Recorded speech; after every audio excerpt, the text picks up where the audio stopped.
그리스도에 부탁된 이 공간에도 늘 감사를 드립니다. 저는 참 오랜 시간 먼 길을 돌아와 여기까지 왔습니다. 여기까지 오기까지 그 평생 저를 위해 기도하신 분의 아픈 사연이 있어 잠시 말씀을 드리고 싶습니다. 저희 어머니신데, 저희 어머니는 그 처녀 때부터 그 믿음 생활을 시작하셔서 평생 기도를 하고 찬송을 부르시며 그렇게 사셨습니다. 어머님은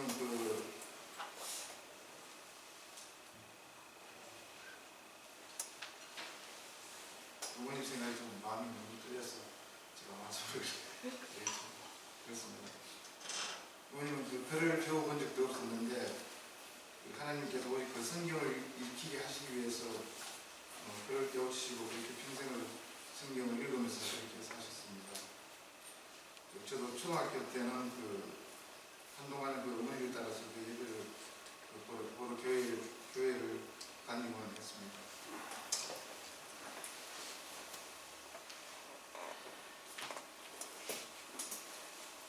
그러다가 교회가 한 30길을 걸어서 교회를 다녔었는데 교회가 너무 멀고 힘들어서 그렇게 교회와 헤어지게 되었고 멀어지게 되었고 오랫동안 지금까지 교회를 나오지 못하고 이렇게 살았습니다.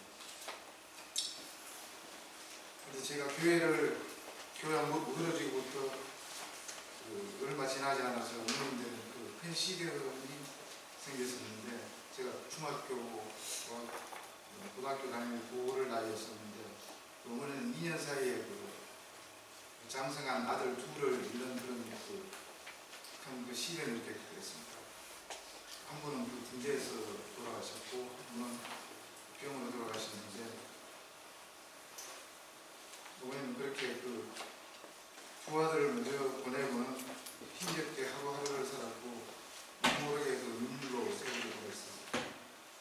그 당시 저도 덩달아 방황의 시기를 보내야 했습니다.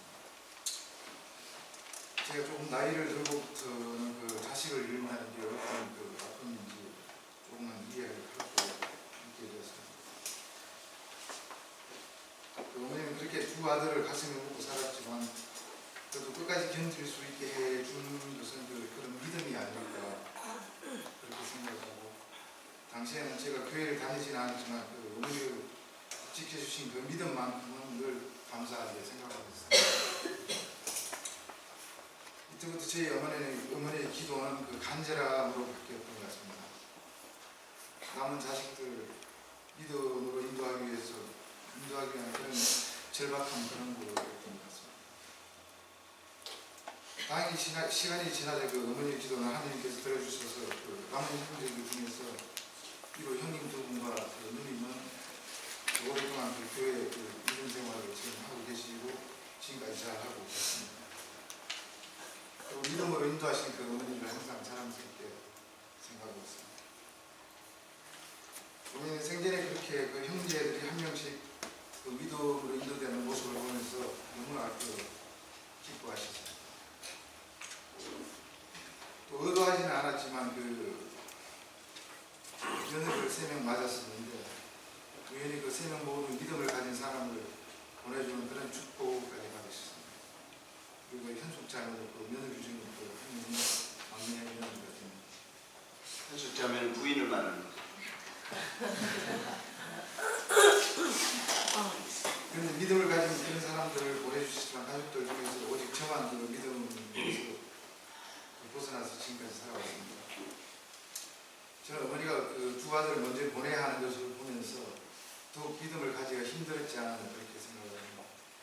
하나님이 정말 계시다면 그렇게 신실한 믿음을 가진 어머니인데 한 명도 아니고 2명이라는 아들을 가슴에 묻어야 하는 그런 아픔을 주시지 않아서 그 아닌가 저는 이런 생각을 하면서 저와는 반대로 어머니는 힘든 시험을 이기고 더욱 믿음에 매달리셨고 믿음을 가지지 못한 저를 볼 때마다 늘 안타까워하고 믿음을 가지도록 그렇게 기도를 하셨습니다. 평생 한 번도 포기하지도 않고 기도로서 믿음으로 인도하려고 노력하셨던 것 같습니다. 그러나 저에게 한 번도 강요하거나 그렇게 하지도 않았습니다. 그런데 저는 끝내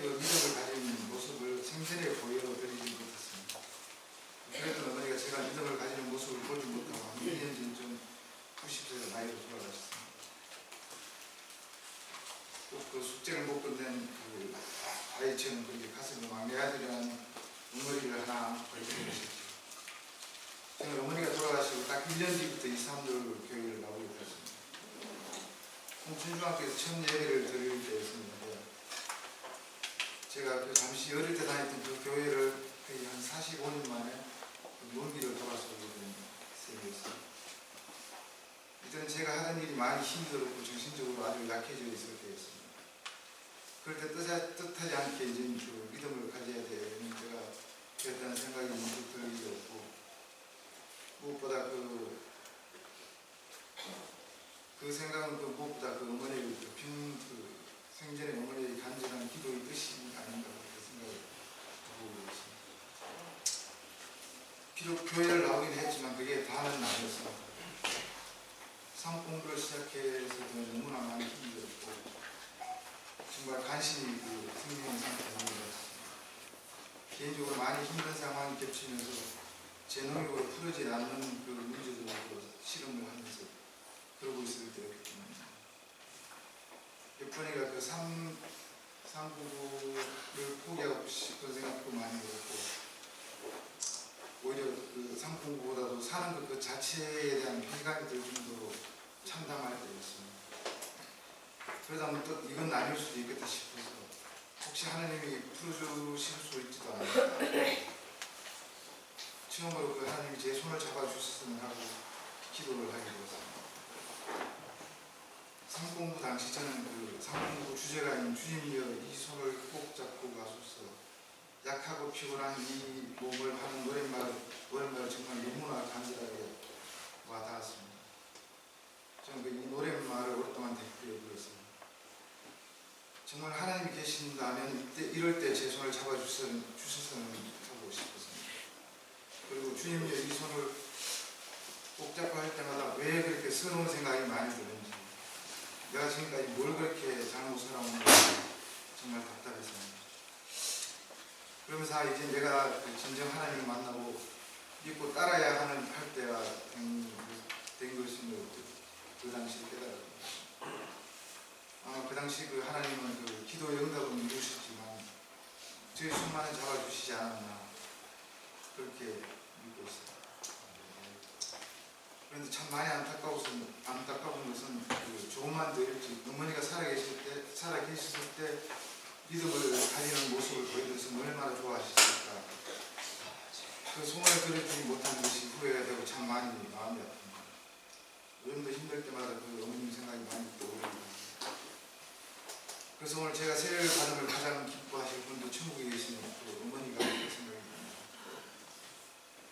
탕자처럼 살던 아들이 멀고 긴 시간을 돌아 마침내 어머니 생전의 기도 응답을 받게 해주셨으니 참 보람되게 생각하실 것입니다. 그래서 여기에 계신 그 누군가의 어머니 되신 모든 분들께도 저희 어머니 아닙니까 생각하면서 저희 어머니께 드리도록 감사를 드리고 싶습니다. 그리고 여기 계신 누군가의 어머니 되신 모든 분들도 저희 어머니가 그랬던 것처럼 눈에 꼭 차는 자식은 아니더라도 길을 좀 돌아서 가는 자식이라 해도 기도로서 인도하시면 언젠가는 제자리에 돌아와 있는 그 영광된 모습을 볼 수 있지 않을까, 자식들의 영광된 모습을 볼 수 있지 않을까, 오늘 그런 믿음을 제 손수에 가지고 있습니다. 산돌교회는 참 가슴 아픈 사연을 품 것은 저에게는 특별한 교회입니다. 이 산돌교회가 이제 시련을 겨울을 이기고 봄을 맞았습니다. 이제 사기 돋고 꽃을 피우고 열매를 맺을 창대일 다시 이 산돌교회에 하나님이 은총이 있을 거라고 듣기 믿습니다. 그 부족함을 채워주는 그 코스타리카 목장 식구들에게 감사드리고, 변함없이 따뜻하게 맞아주시는 선배 되시는 형제 자매 성도 여러분께도 감사드립니다. 특히 항상 깊은 은혜를 전해주시고 주시는 김영규 목사님, 항상 강건하셔서 나의 기준에 양들을 일으켜 세워주시고 푸른 풀밭으로 인도해 주시기를 늘 기도드리겠습니다. 여러분 하늘 많이 받으시길 감사합니다.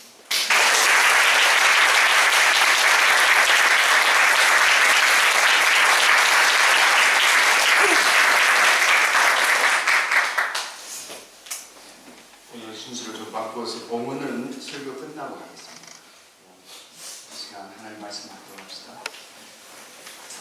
말씀은 오늘 요한복음 11장인데요. 11장 전체를 읽기 어려워서 11장 25절에서 27절만 읽습니다. 다 같이 자리에 일어나주세요.